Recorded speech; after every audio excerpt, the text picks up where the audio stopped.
Welcome back, everyone. We're going to look at two different health behavior models now that impact your current and future state of well being. First, we have the social ecological model. And this is a model that looks at all the varying factors that impact an individual or a group's well being. So, oftentimes, when we think about what impacts our health, what makes me healthy or not healthy, we think about our own personal behaviors. We think, well, someone can exercise or not, they can eat well or not, they can get sufficient sleep or abuse substances or not.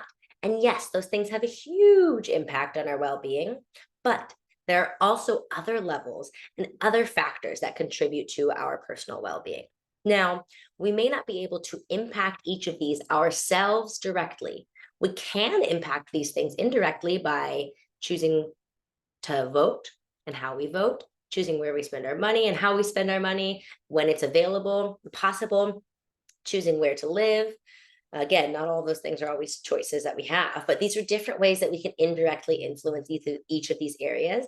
And if you choose to go into public health or something in the health sector, you might actually be able to impact some of these things at other levels directly. So let's look at each one and examples from each. First, we have the individual level. And this is probably the one that we are most familiar with. This is one individual's knowledge, attitude, skills, beliefs, anything that's within you and yourself. So, an example when it comes to eating habits, let's say, would be what's your knowledge around what constitutes a nutritious meal? Do you know how to cook? Do you know recipes to prepare for yourself? Do you think it's important to eat well? Right? So, your own knowledge, attitudes, beliefs, and skills. When it comes to physical activity, do you have ways to be active? Do you have a history of exercise? Do you feel safe and comfortable going into a gym? Those are all things on the individual level. The interpersonal level would be the interaction between friends, family, and social groups. So, what your friends and family do has a direct impact on the things that you do or do not do. So let's say your family growing up, you had dinners together as a family every night that were cooked at home. That's going to have a different impact on your eating habits as an adult than if you picked up fast food every night. Or let's say that your friends spend a lot of time playing sports. You have a really active friend group. Everybody likes to be active. That's going to increase your likelihood of being active. Let's say your friends spend a lot of time partying, going out, drinking, smoking, whatever. That is going to increase the likelihood that you are going to do those things and make it harder to quit. So, actually, our interpersonal relationships have huge impacts on our personal health behaviors, both from a family and friend and partner's perspective. Organizational, these are the organizations with which you belong. So these would be schools you might go to, like Mesa College, or places that you work, or maybe even faith based or community based, or places that you volunteer, anywhere you spend a lot of time at. And this would be what are the cultural norms of this place and what is available to you there. So, for example, in a workplace, are walking meetings normal, or does everyone hold meetings sitting down? What food options are available for you? So, what food options are available at Mesa College? Are they nutritious or less nutritious? What do the after work or after school activities look like? Do colleagues get together to go bowling or play in a softball league, or do most of the after work activities look like drinking engagements, right? So, the organizations that you belong to and what's available there will impact your well being. Other examples are like at Mesa College, the food drives. The twice a month food drives would be an example that impacts your access to nutritious foods, or the stand where you can go get food on a regular basis. So, those would be examples of organizational level things that impact your well being. Community level are the communities that you live in. So, the community, the area, the neighborhood that you live in, how easy is it to be healthy there? What's the design of the neighborhood? What are the spaces like? What kind of access do you have? So, do you have access to parks that are well lit, that you can be active? You can stay active into the evening. Do you have high walkability in your neighborhood? There are safe streets and sidewalks to walk on, and you have access to places that you can walk to. Or do you have to pretty much get in the car to run all of your errands? Um, what are the nutritional options in your area? Do you have access to supermarkets with fresh fruits and vegetables, or is there limited access to grocery stores and there is a high density of fast food options in your area, often referred to as a food desert? So the community that you live in may make it more or less easy to engage in health behaviors and thus impact your health. And lastly, we have public policy, and these would be the local, state, and national laws and policies that impact your well being. So, examples could be access to abortion, right? Depending on the state that you live in, you might have more or less access to abortion. That is certainly going to impact many people's health. It might be food subsidies, right? What foods are subsidized by the government will increase that food in our food supply and thus have an impact on your health. um, Perhaps laws around helmet wearing, right? Do you have to wear a helmet when you're on a bike or a motorcycle? Those things will impact well being. So you can see how it's not just your own personal behaviors, it's your personal behaviors, your friends and family, the organizations that you belong to, the community that you live in, and the policies of the US and your local areas, if you are in the US, um, that will have an impact on your health and everyone else's health. So I bring this up for a few reasons. One is just to take a step back and see all of the different factors that influence you and see that some of them are in your control and some of them are not. And we can't focus too much of our energy on those things that are not in our control unless you want to get active in advocacy, which is wonderful. But you can focus on those things which you can control and try to expand your energy there. And that's what much of our work this semester will focus on. However, we will look at public policy, community, and interpersonal at times as well. And it's also to reduce shame, blame, and judgment around health. You can't judge someone else's health or well being, first of all, going back to the iceberg model, because you don't really know what it is just by looking at an individual.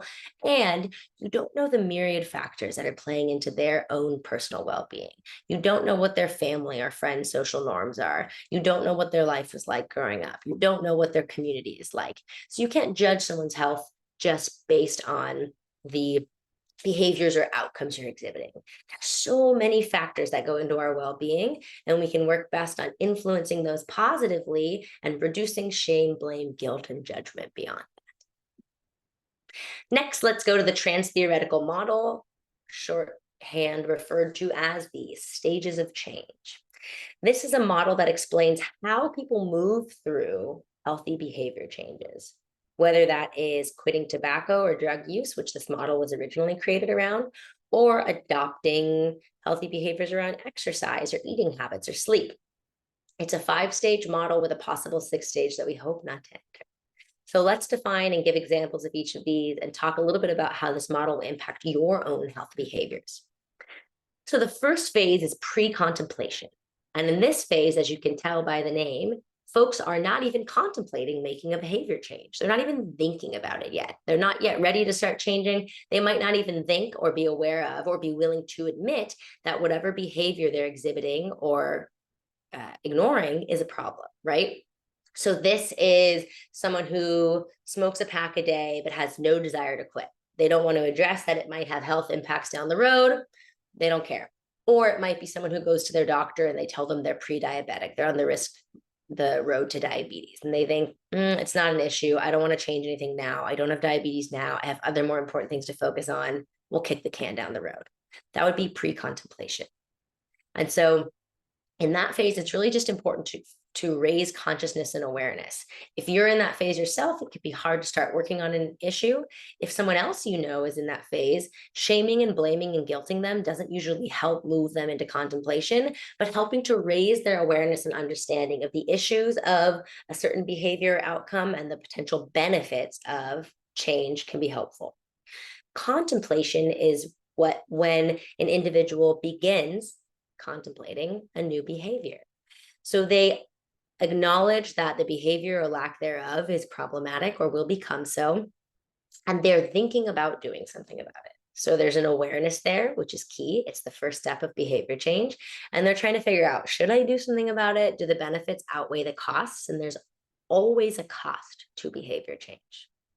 So let's say someone decides, yes, I am ready. I want to do it. They do a little pros cons chart. They think through it for a while. They decide, yes. The next phase is preparation. And lots of folks skip this stage, and it's an important one. The contemplation phase, you're thinking about it. Let's say you decide you're ready to go. You just hit the ground running. That is not a great way to set yourself up for success. So the preparation phase is where you get your ducks in a row to start changing your behavior. You think about, where am I going to do it? When? With whom? Go through all your 5 W's, right? Check everything off, make a solid action plan, which is what we're going to talk about in the next lecture. So what resources do you need? Do you need exercise shoes? Do you need clothes? Do you need a gym membership? Do you need to look up yoga videos online? If you're going to start changing your eating habits, do you need to find a grocery store? Do you need to look up recipes? Do you need to figure out meals or places that you're going to eat, right? Set these things up first. How often are you going to do it? With whom? So preparation is an important key. The action phase is within the first 6 months of making a new behavior change. So you're actually implementing this behavior now. You are doing the thing. You're starting to go for a walk, your walking program. You've joined yoga. You started doing cycling classes. You are trying out new recipes and cooking at home. You're doing the thing. And this is the phase where relapse, which you can see is that optional phase, is most likely to occur. You start doing a new thing and barriers come up. You get sick, your kid gets sick, you have a deadline at work, you have midterms or finals coming up, and things are too busy and you fall off the proverbial wagon. So a couple things to know here is the most important thing is consistency. Rather than making your behavior big and grand and increasing the intensity, you want to be consistent. And that's what we'll look at in this next lecture in terms of doing your thing, even if it's very small. And in fact, it's better typically if it starts off very small. You want to do it consistently every time you say you're going to, which ideally is a little bit of something every day.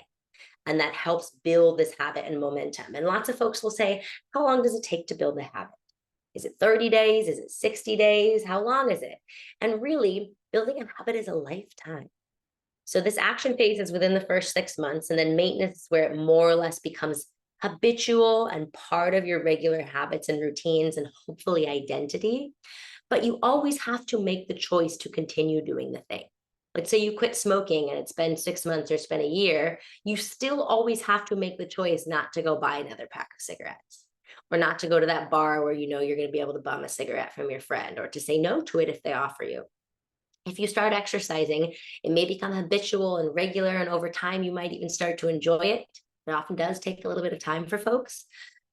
But there might be a time where, again, you get sick, you get stressed, you stop doing it for a week, you still have to make the choice to keep going. So we're trying to avoid relapse, but know that setbacks happen.